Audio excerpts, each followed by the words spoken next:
Biracial and Racial America, Part 3, final rehearsal, since we're supposed to be recording it tonight. All right.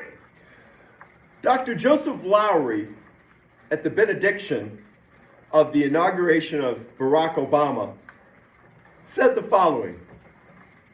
He'd like to find a time when the black doesn't have to get back, when the brown can stick around, when the yellow man can be mellow, man, when the red man can get ahead, man, and when the white man will embrace what is right, man.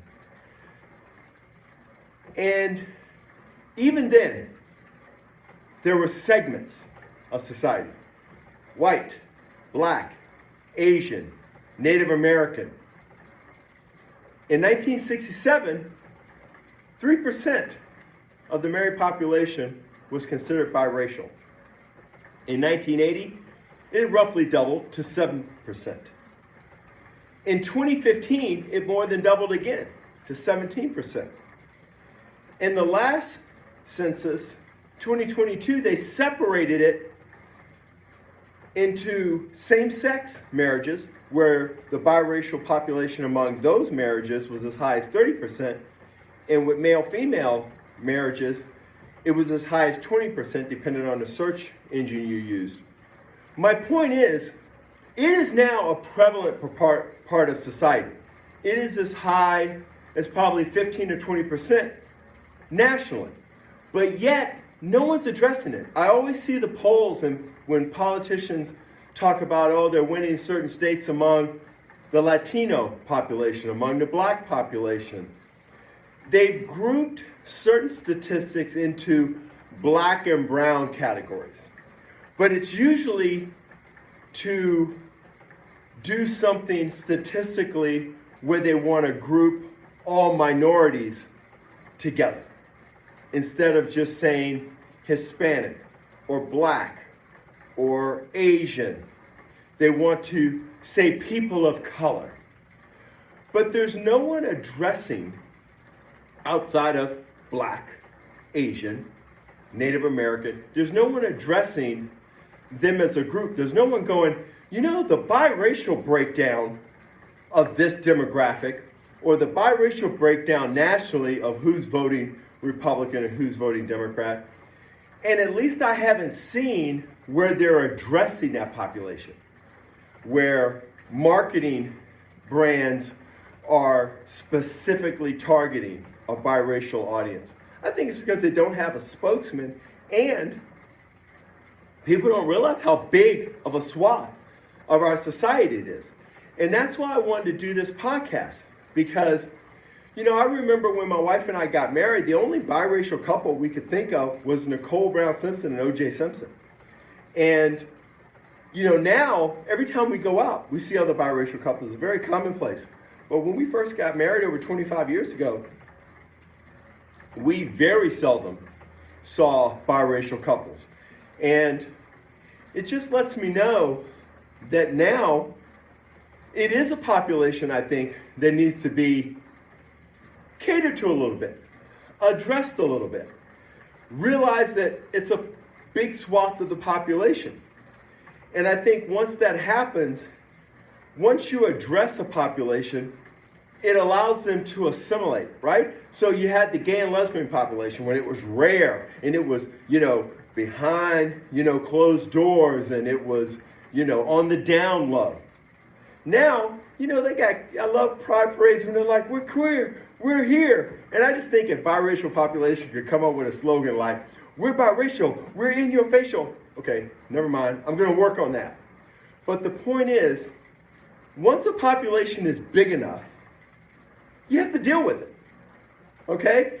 If everybody, you know, I remember back in school, anybody remember the right-handed scissors, and they had that one pair of left-handed scissors? Because most people were right-handed. And you didn't want to be that person needing the special scissors.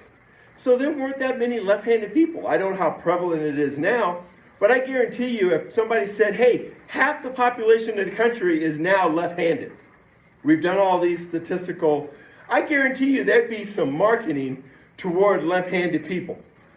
Or there would be products that were specifically designed, besides scissors, that were made for left-handed people. So I love the problem that Donald Trump had with Vice President Harris when he's like, well, she was once Indian, and then one day she turned black. Yeah, I remember when I turned black. There started all these stories online about people go, I remember when I turned black, and, it may have been the first time someone, called them the N-word, or, they were discriminated against in the workplace or by a close friend, and they realized they were black. Well, that happened to me.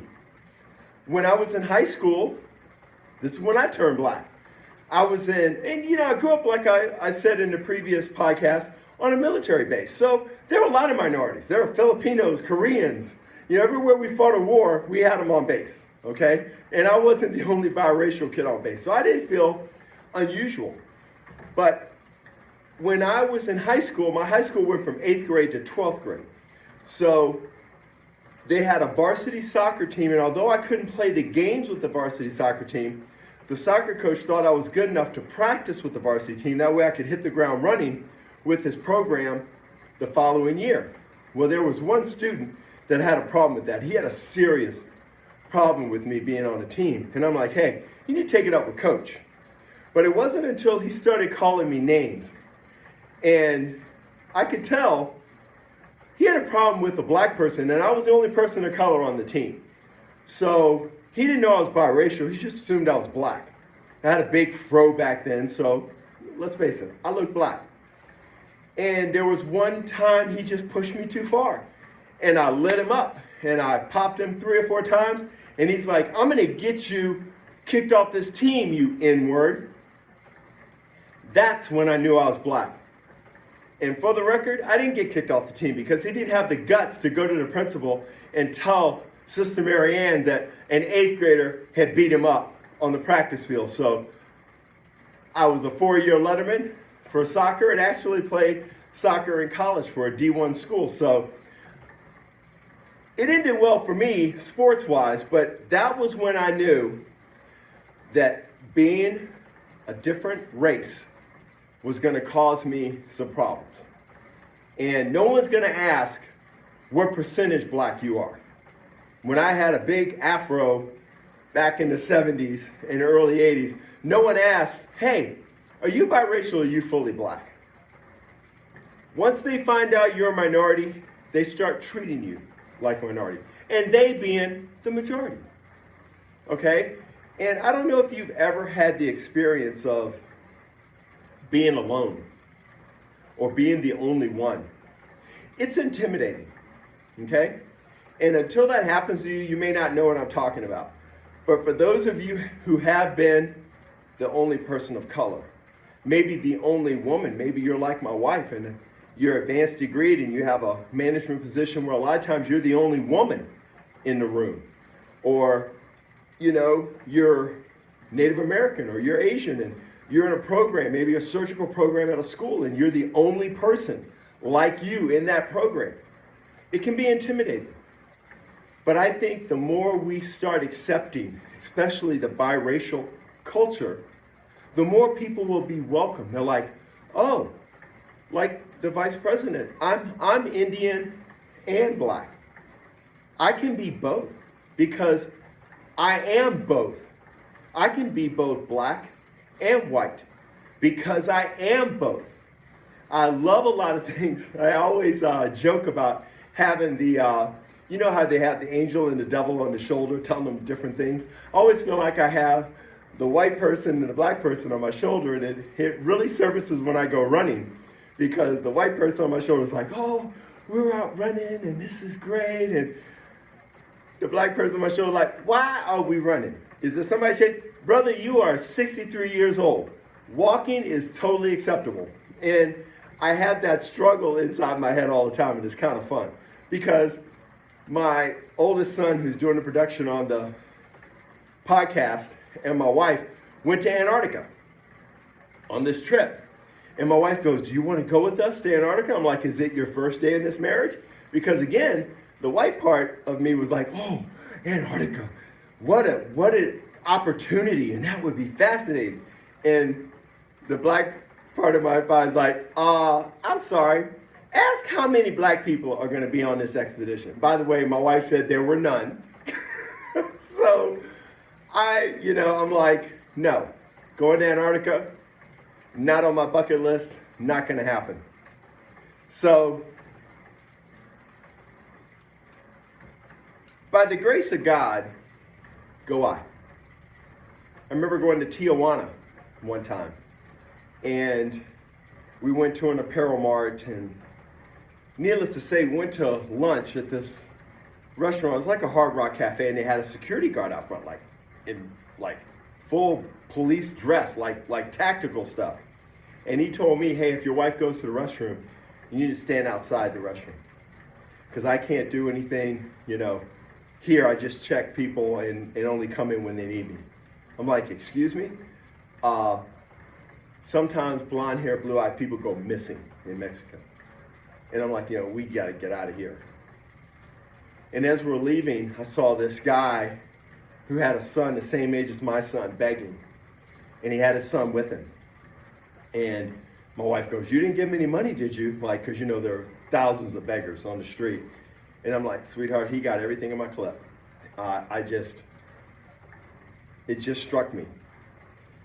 Because I thought that kid could be me. Instead of being born in Frankfurt, Germany, and adopted by a remarkable military couple, and given citizenship, or offered citizenship that I accepted, to this beautiful country that I've had every opportunity, I could have been born in Tijuana, Mexico, with limited opportunities and very little chance to come into a country that I could see over a fence.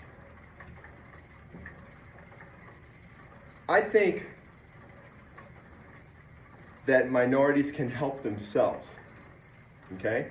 So a lot of times growing up, because of my athletic prowess and accomplishments, and just my accomplishments overall, graduating high school, graduating college, having a good work record so that I could tell people, hey, this person employed me, you can call them for a reference.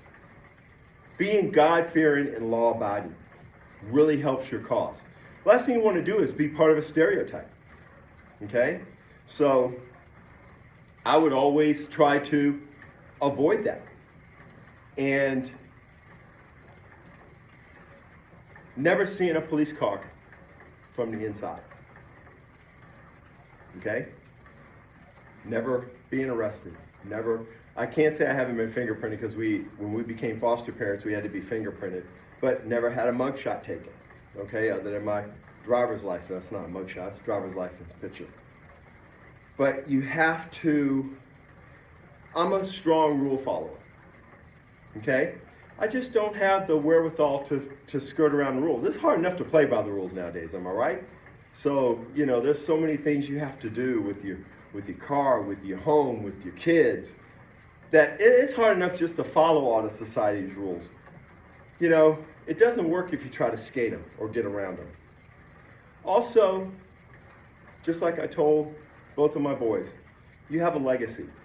If you want to find out about me, Robert Dothert, you search my name on YouTube or Google or any search engine, and I'm not ashamed of anything that you find, because I've worked my whole life to make my name clear, to make my name represent my life and my body of work.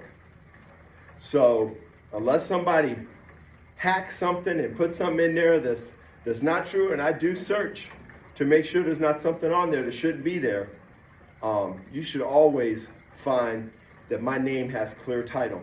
So I told my boys, if I give you nothing but a clear name, where you can go and go, hey, this is my name and this is my last name, and my parents weren't knuckleheads, and I don't have to explain about somebody being incarcerated, somebody being an addict, somebody being this, somebody being that.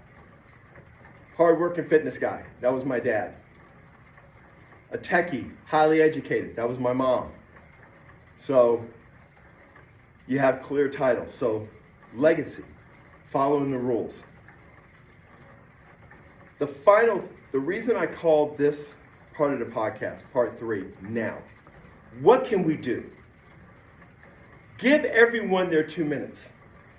You know, it's funny, every time someone passes, they get their, a VIP, they get their 2 minutes on the news or on a special. Like, you know, someone like a John Lewis is going to get a whole special on TV, but someone like Richard Simmons, you know, the former fitness guru, when he passed away, he got his 2 minutes, you know, talked about his, you know, his obesity and how he got in shape and how he started, you know, workout plans and Deal a Meal and Richard Simmons' Anatomy and Science. Then he became an entertainer, you know, in his later years. And, you know, even though he had struggles, like there were a while, he didn't know if he was alive or dead, but he was an icon.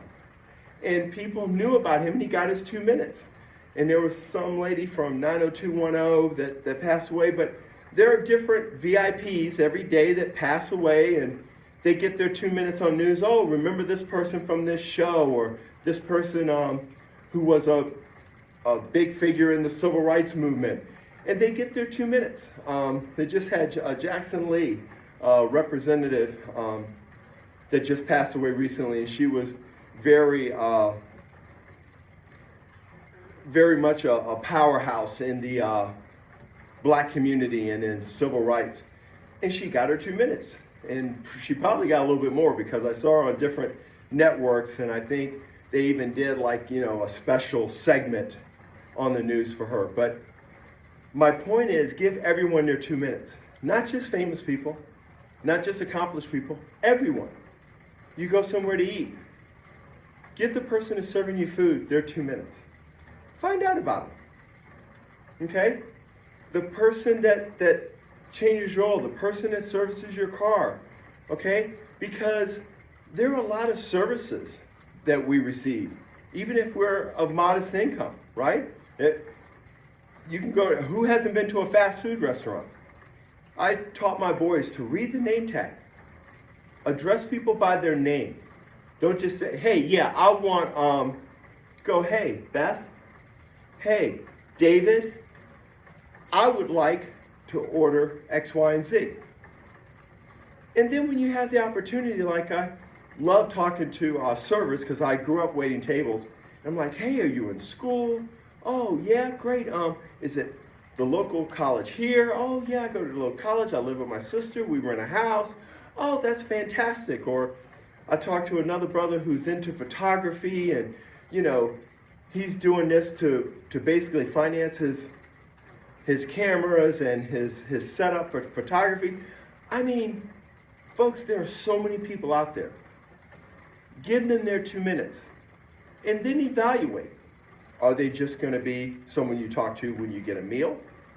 Or, you know, I have clients. One's an eye surgeon. Guess what? He's my eye doctor. One has a portable veterinary business. Guess what? She's my vet. So not just trying to reciprocate them, they're good people. They have great services that I happen to need. So why wouldn't I go with someone I know? And I recommend people, oh, do you know a chiropractor? Yes. I train someone who works at a chiropractic office, and I recommend that chiropractic office. Everyone should get their 2 minutes. And then some people you realize should not be a part of your life. Okay, they're rude, they're obnoxious, and you've had to de-escalate a situation because of them, and you're like, I hope I never see this person again. I grew up with someone like that. That although we grew up in the same house, and I called her my sister, she's like, no, we were just adopted in the same orphanage. You're not my brother. And she acted like it. And it's someone that, as soon as I had a choice whether or not to spend time with her, I made sure I didn't. And I would give her the love of Jesus. If she was homeless, we'd find a way to put her in our home until she'd get back on her feet. But other than that, you know, she can have a Coke and a smile and have a great life. I don't feel like I have to be in her life. But everybody gets their 2 minutes. Every day you're searching for someone to give you that 2 minutes. And I think it falls in line with the Great Commission that Christians have, which is to turn people onto the good news about our Savior. Well, sometimes they just need to find a good person someone to be kind. I remember a book called Black Like Me. It was a white journalist who posed as a black person in the Deep South. And he used the skin pigmentation and shaved his head. And he went to places, and everywhere he went, he was just looking for that one kind person to be kind to him. Because back when he did this, where black people went, it seemed like there was nobody kind to them. Like there were mean people at every turn. And he said, every day I woke up just looking for that one kind person. That one person to be kind. So try to be that person. That one kind person. Not only to minorities, to everyone. You know? And again, a lot of times it's not what you say, it's what you do, right? I shouldn't have to, just wear a cross and profess my faith for people to know that I'm a man of faith. They should be like, you know what? When I interact with Robert, he acts like he believes in the faith that he professes to believe in. And that's so important. And no matter what your interaction is, and of course, I believe that you should act with Christian values. Be honest. Be kind. Be generous if you're able. But most of all, let people know that it's okay, right? There's so many people that are angry, that are lonely, that are down. And when they interact with you, one of three things can happen. You can make them feel worse. You can have them feel the same, like they never even met you. Or you can make that interaction something where they feel better. Like, wow, I don't know what that guy believes, but man, I really enjoy talking to him. He really seemed to be interested and genuinely be interested. People are fascinating. There was a guy that used to go to Rotary, and I just thought he was an old guy that got jokes late. He was actually on the team that actually did that code in the Second World War that was never broken. And this guy was a Congressional Medal of Honor winner, and I would sit by him every Wednesday at Rotary for lunch. There are remarkable people around you that you will never know about unless you get out there and you meet some people. And get off the screens. Stop meeting people through a screen. I'm talking about physical interaction. Okay? Where you eat, where you go. Think about as soon as you leave your house, right? There's an interaction. If you're a student, you have a teacher. If you're not driving, you have a bus driver. You have fellow students.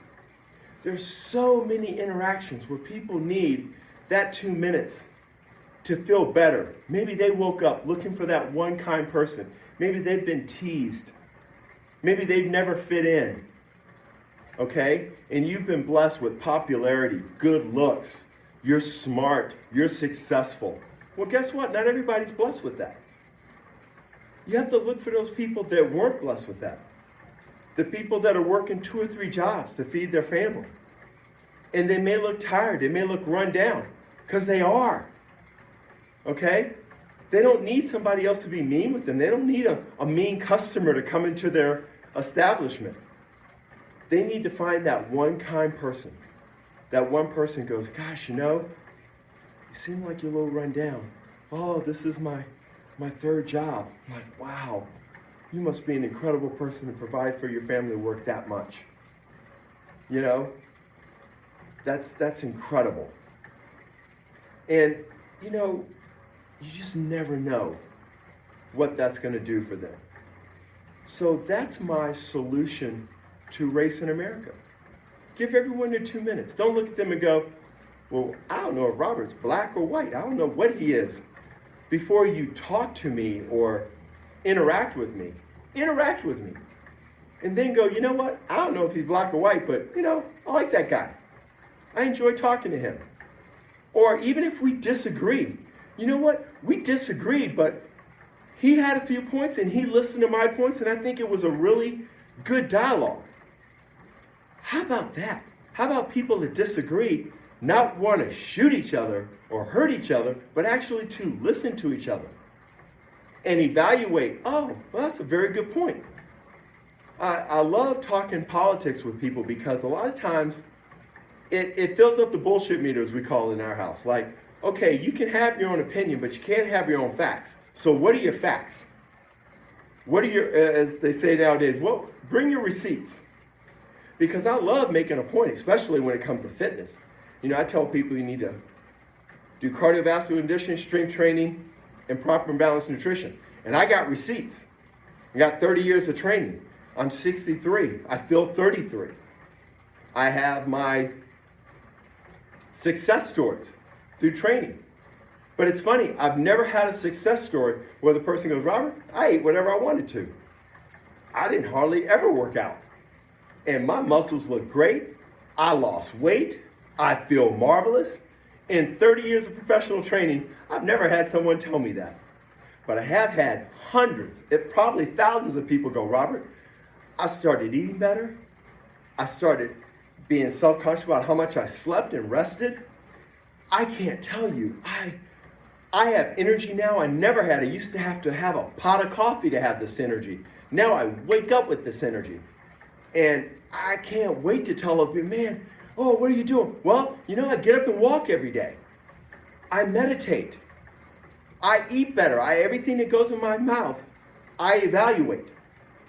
So, have your receipts, but give everyone their 2 minutes. That's what you can do now. You don't have to wait till tomorrow morning. With exercise, I'm always like, okay, now what I want you to start, and I give them futuristic plans on what to do. But this is something you can do now. Wherever you're listening to this, if you're listening to this in your car, are you alone? If you're not, turn this off. Talk to whoever's in the car. Listen to this later. Are you walking? Are you doing busy work around the house? You know, one of my biggest problems is I talk to everyone outside my house more than I talk to the people inside my house. I hate when I have guests in my house, like my mother-in-law just had a guest. She had been in the house like 2 or 3 days. She goes, I had to meet you because I didn't realize you existed. Because I've been here 2 or 3 days. I hadn't seen you. Because I'm always out. I'm always doing stuff. I love being out and about. And a lot of times, I can go days without talking to someone in my house. And there are 6 people in my house. Well, 5 people other than myself. So that's an accomplishment. So a lot of times I have to practice what I preach outside, inside. And that's something I personally have to work on. I think we all have stuff we need to work on. That's my cross to bear. What's yours? Okay, are you short with people? Are you quick-tempered? Are you a person that never makes a decision? Well, yeah, let me look at that. I used to, oh my goodness, one of the biggest things I hate when people come to me for my help with fitness go, you know what, Rob? Let me think about it. I'm like, oh, okay. Well, David, you can do that. And I'm looking at their sheet. Is this a 7-0? You're 70 pounds overweight? Okay. And you're on all these medications that you listed here? Okay. And you came to me because you're sick and tired of being sick and tired. Oh, okay. I'm just curious, Dave. What do you have to think about? And I realize I'm not free, so is it the cost? Because it always boils down to money. And I get to it sometimes when I say, if I were free, would you train with me? And the answer is always yes. If it's not, then you suck at training. Then I go, then Dave, and this is not a client named Dave, I'm just a make-believe person, because I do have a David as a client. It's not him. And if I just said, look, if it's the money, then, we can revisit this when the money's not an issue. In between now and then, here's my book. It's free. I'm going to send you my ebook. Guess what? Getting up and walking every morning doesn't cost you anything. Being self-conscious about what you eat, and I can give you the guidance in the book I'm about to ebook you. You can control what you eat. And then when the finances roll around, then you can come back and we can revisit it. How about that? That way you're taking action And then when we can personally train together, that would be awesome. But I don't go, hey, you can't, why'd you take up my time? You couldn't afford me. And then it becomes, you see what I'm saying? Which interaction would you like to have? So everyone gets their 2 minutes, evaluate, and think about if over 300 million people in this country did that. That's what I want to see happen now. That's what I think would help race in America. And it helps me be biracial in a racial America. I hope you've enjoyed this 3-part series. And I pray that your next interaction, because of you, is awesome.